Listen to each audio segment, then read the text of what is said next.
बघा काय बातमी, आता सेवानिवृत्त नाही तर पात्रताधारकच राहणार शिक्षक।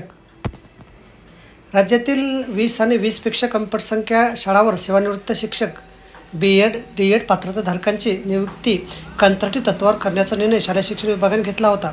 या निर्णयावर शिक्षक संघटनाकडून सलकून टीका करण्यात आल्यानंतर या निर्णयात बदल करण्यात आला। नवीन निर्णयानुसार आता 10 किंवा 10पेक्षा कमी पटसंख्या शाळांवर केवळ D.Ed, B.Ed पात्रताधारक बेरोजगार उमेदवारांची कंत्राटी नियुक्ती केली जाणार आहे।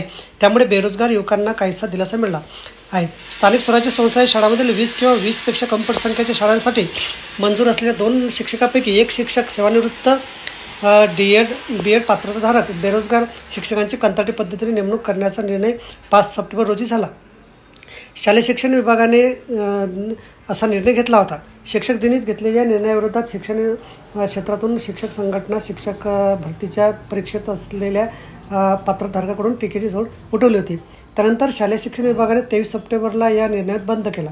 आज नवीन निर्णयानुसार 20 किंवा 20पेक्षा कमी पटसंख्येच्या शाळेऐवजी आता 10 किंवा 10पेक्षा कमी पटसंख्या शाळांमध्ये मंजूर करण्यात आलेल्या 2 शिक्षकांपैकी एक शिक्षक D.Ed, B.Ed पात्रधारक बेरोजगार उमेदवारांची नियुक्ती करण्यात येणार आहे।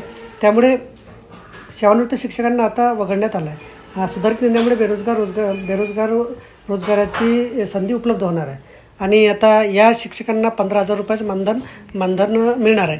D.Ed किंवा B.Ed पात्रधारकच कंत्राटी पद्धतीनं यांची नेमणूक होणार आहे। तर बघा, अशा प्रकारे अत्यंत महत्त्वाची माहिती आपल्याला संबंधित असेल। व्हिडिओचा आवडल्यास लाईक करा आणि शेअर करायला विसरू नका। धन्यवाद।